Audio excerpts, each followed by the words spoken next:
Halo guys, kembali bersama gue Fadil dari Suka IT. Dan sorry banget nih, baru bisa bawain konten berita mingguan lagi karena beberapa minggu terakhir itu gue banyak banget kerjaan untuk bikin konten ngebahas barang. Dan jadinya weekend itu sering banget dipakai untuk nyuri-nyuri kesempatan yang ngambil data, ngetes barang. Jadinya nggak kesampean tuh untuk bikin konten berita mingguan. Ya akhirnya minggu ini ada kesempatan luang lah, jadi gue bisa bikin konten berita mingguan. Dan lama ditinggal ternyata banyak banget berita yang bikin heboh ya untuk bisa disampaikan ke kalian nih. Jadi timingnya tuh pas banget lah.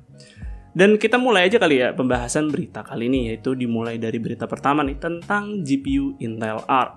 Kayaknya sih udah sering banget ya gue ngebahas GPU Intel yang satu ini dari mulai awal-awal peluncurannya, mereka bikin nama waktu itu sampai ke bocoran-bocoran performa yang sampai saat ini sih baru satu model GPU aja dirilis ya, yaitu Arc A380. Nah belum lama juga gue beritain mengenai GPU Intel Arc dan tiba-tiba nih ada berita kalau katanya GPU Intel Arc itu terancam akan diberhentikan.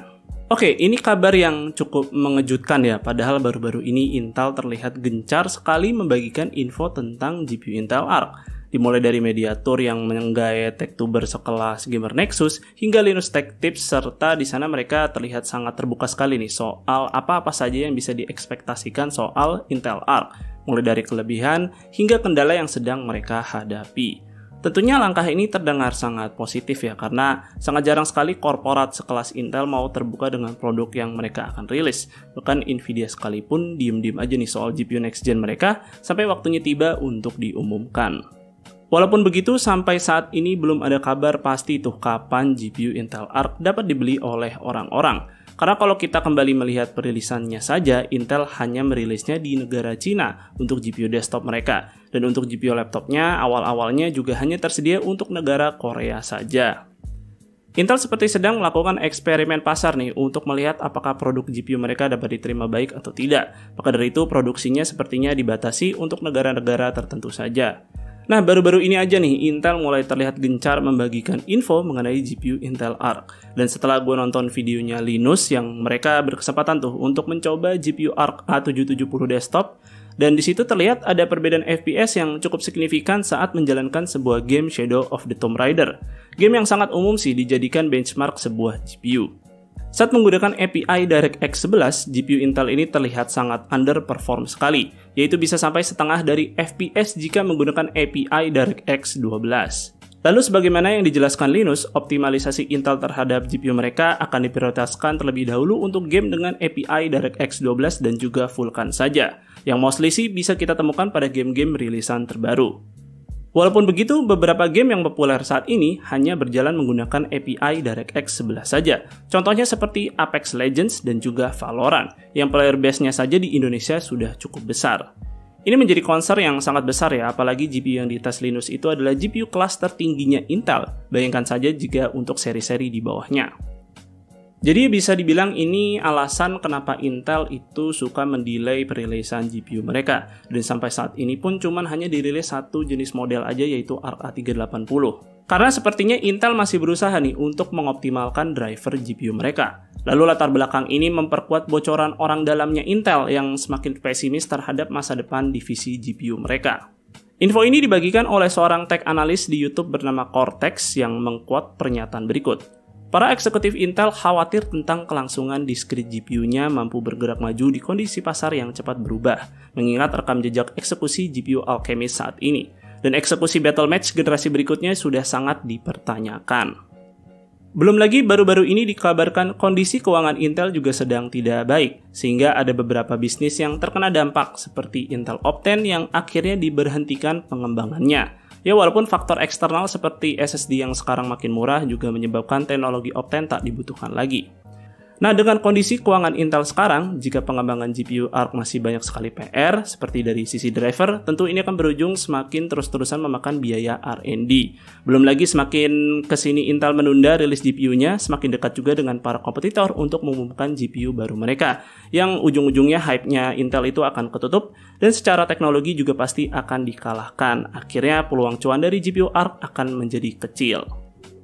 Ya gue sendiri sih tidak memiliki anggapan negatif ya terhadap GPU Intel Arc, karena gue sendiri itu pastinya pingin banget Intel ngerilis GPU mereka supaya di pasar ini semakin banyak lagi persaingan yang kompetitif. Tapi ya gue juga tidak ingin terlalu membangun banyak hype terhadap GPU yang tak kunjung-kunjung rilis, itu pun sampai saat ini cuma rilis satu model saja dan juga dirilis di negara Cina doang. Gue sendiri sih berharap Intel nggak benar-benar ya akan menutup divisi GPU mereka seburuk apapun kondisinya. Karena bukan tidak mungkin mereka bisa comeback seperti halnya AMD yang hampir dinyatakan bangkrut pada tahun 2014 lalu karena CPU dan GPU mereka mengalami stagnasi. Namun dengan segala keterbatasannya, AMD tetap bisa merilis CPU Ryzen dengan teknologi dan platform yang sepenuhnya baru. Jadi tentu masih ada harapan sih untuk GPU Intel. Berita selanjutnya, berita yang heboh banget nih dibahas dari kemarin. Karena per tanggal 30 Juli 2022, situs-situs besar di luar negeri seperti Steam, Epic Games, hingga PayPal itu resmi diblokir di Indonesia. Jadi ini ada hubungannya dengan kebijakan penyedia sistem elektronik atau disingkat PSE yang diadakan oleh Kominfo yang mewajibkan bagi para penyedia tersebut untuk mendaftarkan usahanya mau itu punya lokal ataupun luar negeri. Sebenarnya sih niat pemerintah itu baik ya, karena dulu-dulunya itu penyedia sistem elektronik lokal tuh agak nggak fair ya dibandingkan luar negeri, karena kita di lokal itu kita tuh harus taat dengan hukum negara dan juga harus wajib banget bayar pajak. Dan yang di luar negeri itu mereka lebih bebas dan tidak terikat hukum negara. Nah, maka dari itu kebijakan PSE ini dibuat supaya semuanya sama-sama bisa mengikuti aturan negara Indonesia. Nah, kalau niatnya baik, terus kenapa masih ada aja yang belum daftar dan berujung kena blokir? Mungkin himbauan yang diberikan pemerintah belum tersampaikan ya ke mereka hingga mencapai tenggat waktunya akhirnya berujung terblokir. Tapi sebenarnya di balik pendaftaran ini, setiap PSE juga harus setuju dengan kebijakan privasi yang ditetapkan oleh pemerintah yang melibatkan data pribadi pengguna. Nah, kalau menyangkut soal data pribadi tentu sangat sensitif ya, apalagi di setiap penyedia PSE ini tentu memiliki kebijakan privasi masing-masing. Nah, mungkin kebijakan privasi mereka ini bertentangan nih dengan kebijakan privasi yang ditetapkan oleh pemerintah kita. Dan mungkin hal tersebut menyebabkan mereka enggan nih untuk mendaftarkannya ke Kominfo. Kalian sendiri bisa cek situs-situs apa saja yang telah diblokir oleh Kominfo melalui Trust Positif. Tentu gue sebagai content creator sangat berdampak ya dengan kejadian ini, apalagi nih gue butuh Steam untuk melakukan benchmark seperti aplikasi 3D Mark, Blender, dan mostly game-game yang gue benchmark itu adanya di Steam. Dan juga gue juga pakai PayPal untuk mendapatkan passive income ya dari affiliate link, dan kalau PayPal keblokir ya gue nggak bisa narik uang sama sekali dari situs tersebut.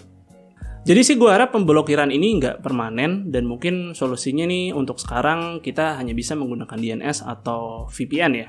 Tapi kalian perlu perhatikan baik-baik untuk situs keuangan seperti PayPal itu sangat tidak disarankan dan mungkin sangat berbahaya ya jika kalian menggunakan DNS atau VPN.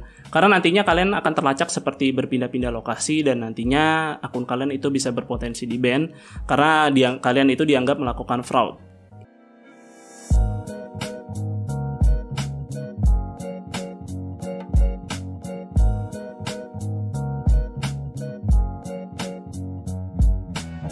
Dan mungkin itu aja sih berita yang bisa gue sampaikan kali ini. Dan sorry banget beritanya nggak banyak karena juga gue keterbatasan waktu dan gue cuman sempat untuk meriset 2 berita itu aja. Dan menurut kalian tentang masalah GPU Intel Arc dan juga PSE ini, menurut kalian gimana? Silahkan tulis pendapat kalian di kolom komentar. Dan oke, mungkin segitu dulu untuk videonya kali ini. Semoga video ini bermanfaat buat kalian. Jika kalian berkenan, like dan share video ini. Dan jangan lupa subscribe channel Suka IT jika kalian nggak mau ketinggalan kontennya. Dan juga jangan lupa follow Suka IT di Instagram dengan nama @suka_it. Gue Fadil dari Suka IT pamit undur diri. See you on the next video.